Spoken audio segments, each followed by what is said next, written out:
dol nek istilah oleh. Aku nglakoni ngono kuwi taun-taunan. Iki sik ngene, mumpung bojoku ning ngene maratuwa. Hmm. Aku tak mulih sik, Pak. Lho, nyapa? Nyolong emas maratuwa.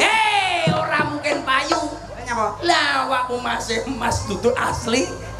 Wong surate lho, apa nek surat emas kok tulisane Supraik.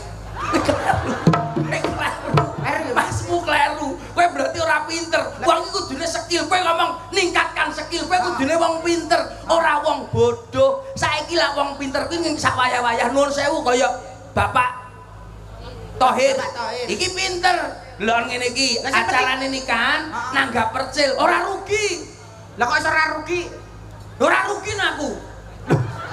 Amakmu ora rugi. Lah iya aku bayaran wae. Sing rugi sapa? Lah wong ki saiki nuwun sewu, kene iki buah apa becek kene iki? Kene